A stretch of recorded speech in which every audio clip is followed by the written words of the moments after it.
Merhabalar kıymetli izleyicilerim ve takipçilerim. Binur'un Mutfağı kanalıma ve mutfağıma hoş geldiniz. Bugün sizler için yapımı son derece kolay olan gül biberi, diğer adıyla da çiçek biberinden turşu hazırladım. Onun tarifini hazırlayacağım.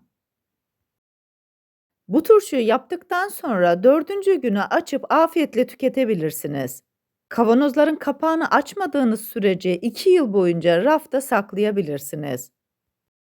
Üstelik görüntüsü de oldukça güzel. Lezzetine de inanamayacaksınız. Sizleri daha fazla bekletmeden bu leziz turşunun tarifine geçiyorum. Herkese iyi seyirler.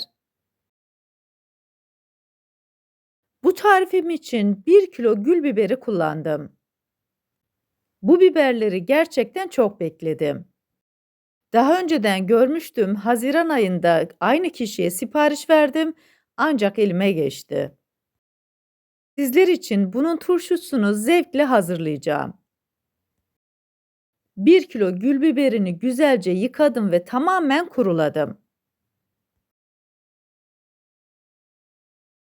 Ben çok uzun olan sap kısımlarını temizleyeceğim. Fakat eğer almış olduğunuz biberlerin sap kısmı çok uzun değilse kesinlikle bunları bırakın. Aşırı uzun olan sap kısımlarından çok hafif alıyorum. Daha sonra 3-4 tane bıçak yardımıyla delikler açıyorum. Bu açmış olduğunuz delikler sayesinde turşumuzun suyu biberlerin içerisine girecek, daha lezzetli ve daha güzel turşu elde edeceğiz. İsterseniz bıçağın uç kısmıyla ya da kürdanla delikler açın ama mutlaka bu işlemi yapın.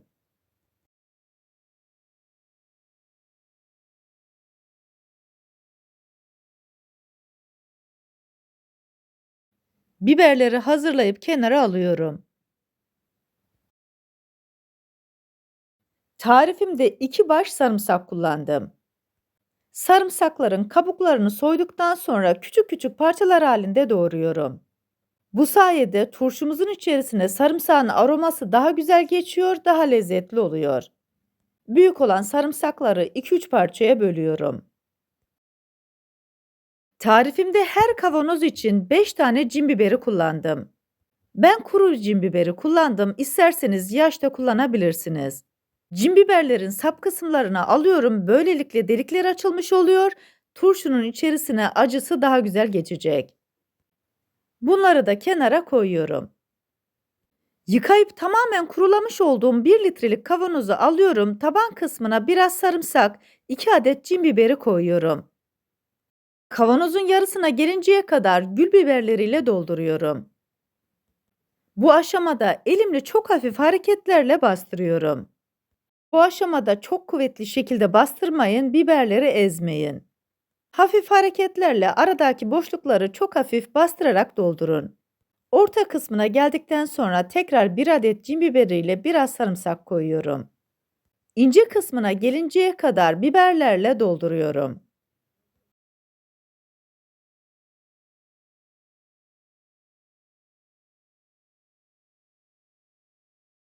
En üst kısmına geldikten sonra 2 adet cin biberini ve biraz da sarımsaktan tekrar ekleme yapıyorum. Hazırlamış olduğum kavanozu kenara alıyorum. Bu malzemelerle toplamda 3 tane 1 litrelik kavanozu doldurdum. Kullanmış olduğum bütün malzemeleri videomun altındaki açıklama kısmında ölçüleriyle birlikte paylaşıyor olacağım.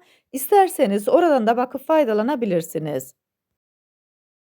Bu arada tarifimi buraya kadar izleyip beğendiyseniz ve hala kanalıma abone değilseniz, abone olarak beğeni ve yorumlarınızla beni desteklerseniz çok sevinirim. Beğeni ve o güzel yorumlarınız benim için gerçekten çok kıymetli. 3 adet 1 litrelik kavanozu bu şekilde doldurdum. Her 1 litrelik kavanoz için 1 yemek kaşığı kaya tuzu koyuyorum. Her zaman söylediğim gibi bu aşamada kesinlikle ince tuz ya da sofra tuzu kullanmayın. Aksi halde turşularınızda erime olur. Salamura tuzu ya da kaya tuzu kullanmaya özen gösterin. Her kavanoz için 1 tatlı kaşığı toz şekeri koyuyorum.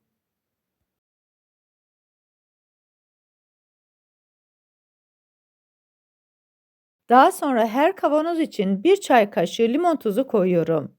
Bu aşamada isterseniz birer dilim limon da koyabilirsiniz. Her kavanoz için bir çay bardağı üzüm sirkesi koyuyorum. Kullanmış olduğum çay bardağı ölçüsü 125 mililitre. Ben üzüm sirkesi kullandım. Sizler isterseniz elma sirkesi de kullanabilirsiniz. Hiç fark etmez. Her ikisiyle de turşularınız çok lezzetli ve güzel olur. Bu arada ocağımıza da suyumuzu koyduk. Turşularımızın içerisine kaynar su koyacağız. Kavanozların içerisini doldurduktan sonra her kavanozun üzerine birer parça da maydanoz koyuyorum. Tarifimi buraya kadar izleyip beğendiyseniz, sosyal medya hesaplarınızdan arkadaşlarınızla paylaşarak bana destek olursanız çok sevinirim. Ayrıca kanalımda birbirinden güzel diğer tariflerim var. Onlara da göz atmayı sakın unutmayın. Arıtıcıdan çaydanlığa koyup tamamen kaynatmış olduğum suyu kavanozların ince kısmına gelinceye kadar koyuyorum. Koymuş olduğunuz suyun fokur fokur kaynadığından emin olun. Kaynar suyla yapmış olduğunuz turşularınız kesinlikle kütür kütür oluyor ve asla erimiyor. Gönül rahatlığıyla bu işlemi yapabilirsiniz. Spatula yardımıyla kenarlarına sokuyorum ve bastırarak turşunun havasını alıyorum. Hava kabarcıklarında doldurduğumuz zaman suyunda azalma göreceksiniz. Bu işlemi bitirdikten sonra kavanozların ince kısmına gelinceye kadar tekrar kaynar sudan doldurun. Siz de göreceksiniz, bu işlemi yaptıktan sonra sularınızda azalma olacak.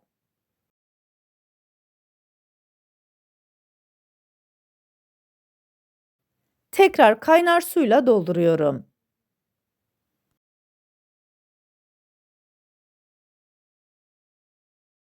Daha sonra hiç kullanılmamış olan kavanoz kapağını alıyorum, 2 geri 1 ileri olacak şekilde sıkıca kapatıyorum. Bu turşularınızı 4 gün sonra açıp afiyetle tüketebilirsiniz. Vakumlanmış olan kavanoz kapaklarını açmadığınız sürece 2 yıl boyunca da saklayabilirsiniz. Kavanozların kapağını kapattıktan sonra üzerini kapatıyorum. Bir gün boyunca bu şekilde bekletiyorum.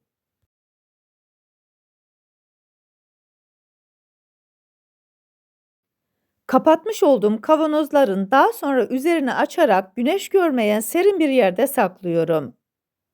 Tarifimdeki tüm püf noktaları detaylı bir şekilde sizlere anlatmaya çalıştım. Ancak yine de aklınıza takılan bir konu olursa bana yorumlardan yazabilirsiniz.